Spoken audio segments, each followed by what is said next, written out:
ओम नमो भगवते वासुदेवाय नमः। जैसा कि 23वें श्लोक में अर्जुन के दुर्योधन के लिए ऐसा वचन कहने पर भगवान श्री कृष्ण ने क्या किया, इसको संजय आगे के 24वें 25वें श्लोकों में कहते हैं। एवं मुक्तो हृषिकेशो गुडाकेशन भारत सैन्योरुभयोर्मध्ये स्थाप्यत्वा रथोत्तमम् भीष्मद्रोण प्रमुखतः सर्वेषा च महीक्षिताम् उवाच पार्थ पशैतान संवेतान कुरुनिति। अर्थात, हे भरतवंशी राजन, निद्रा विजय अर्जुन के द्वारा इस तरह कहने पर अंतर्यामी भगवान श्री कृष्ण ने दोनों सेनाओं के मध्य भाग में पितामह भीष्म और आचार्य द्रोण के सामने तथा संपूर्ण राजाओं के सामने श्रेष्ठ रथ को खड़ा करके इस प्रकार कहा कि हे पार्थ, इन इकट्ठे हुए कुरुवंशियों को देख। गुडाकेशेन, गुडाकेश शब्द के दो अर्थ होते हैं। गुड़ा नाम मुड़े हुए का है और केश नाम बालों का है।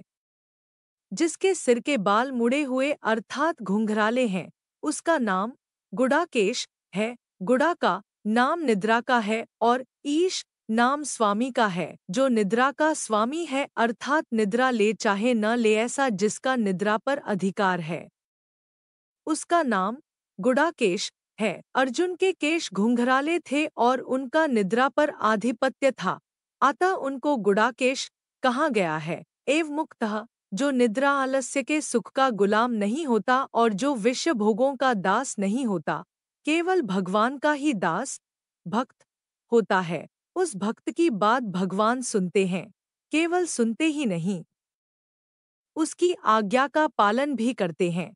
इसलिए अपने सखा भक्त अर्जुन के द्वारा आज्ञा देने पर अंतर्यामी भगवान श्री कृष्ण ने दोनों सेनाओं के बीच में अर्जुन का रथ खड़ा कर दिया। हृषिकेश इंद्रियों का नाम हृषिक है। जो इंद्रियों के ईश अर्थात स्वामी हैं, उनको हृषिकेश कहते हैं। पहले 21वें श्लोक में और यहाँ हृषिकेश कहने का तात्पर्य है कि जो मन, बुद्धि, इंद्रियां आदि सबके प्रेरक हैं, सबको आज्ञा देने वाले हैं, वे ही अंतर्यामी भगवान यहाँ अर्जुन की आज्ञा का पालन करने वाले बन गए हैं। यह उनकी अर्जुन पर कितनी अधिक कृपा है। सैन्योरुभयोर मध्य स्थाप्यत्वा रथोत्तमम्, दोनों सेनाओं के बीच में जहाँ खाली जगह थी, वहाँ भगवान ने अर्जुन के श्रेष्ठ रथ को खड़ा कर दिया। भीष्मद्रोण प्रमुखतः सर्वेषा च महीक्षिताम्, उस रथ को भी भगवान ने विलक्षण चतुराई से ऐसी जगह खड़ा किया जहाँ से अर्जुन को कौटुंबिक संबंध वाले पितामह भीष्म, विद्या के संबंध वाले आचार्य द्रोण एवं कौरव सेना के मुख्य मुख्य राजा लोग सामने दिखाई दे सकें। उवाच पार्थ पशैतान संवेतान कुरुनिति। कुरु पद में धृतराष्ट्र के पुत्र और पांडु के पुत्र ये दोनों आ जाते हैं, क्योंकि ये दोनों ही कुरुवंशी हैं। युद्ध के लिए एकत्र हुए इन कुरुवंशियों को देख ऐसा कहने का तात्पर्य है कि इन कुरुवंशियों को देखकर अर्जुन के भीतर यह भाव पैदा हो जाए कि हम सब एक ही तो हैं, इस पक्ष के हों चाहे उस पक्ष के हों, भले हों चाहे बुरे हों, सदाचारी हों चाहे दुराचारी हों, पर हैं सब अपने ही कुटुंबी।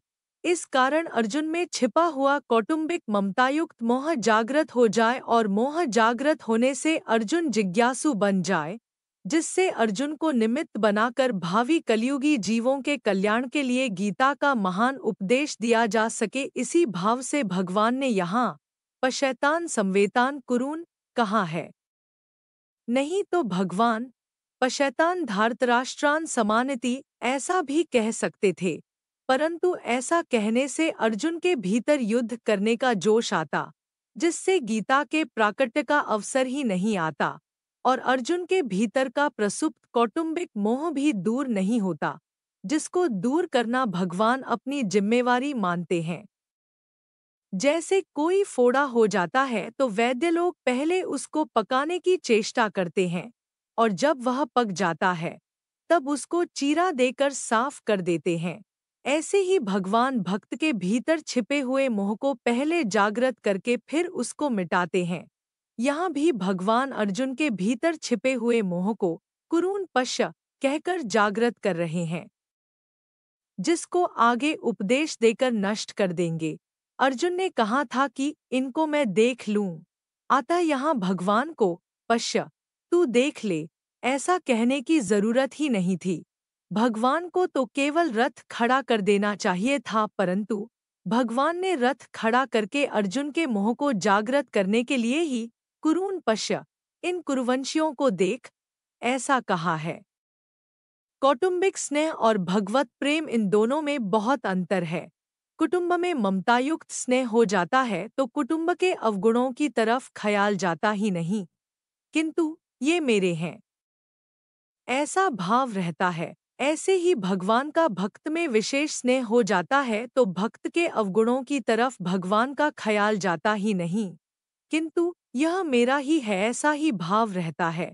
कौटुंबिक स्नेह में क्रिया तथा पदार्थ, शरीर आदि की और भगवत प्रेम में भाव की मुख्यता रहती है। कौटुंबिक स्नेह में मूढ़ता, मोह की और भगवत प्रेम में आत्मीयता की मुख्यता रहती है। कौटुंबिक स्नेह में अंधेरा और भगवत प्रेम में प्रकाश रहता है। कौटुंबिक स्नेह में मनुष्य कर्तव्यच्युत हो जाता है और भगवत प्रेम में तल्लीनता के कारण कर्तव्य पालन में विस्मृति तो हो सकती है, कभी कर्तव्यच्युत नहीं होता। कौटुंबिक स्नेह में कुटुंबियों की और भगवत प्रेम में भगवान की प्रधानता होती है।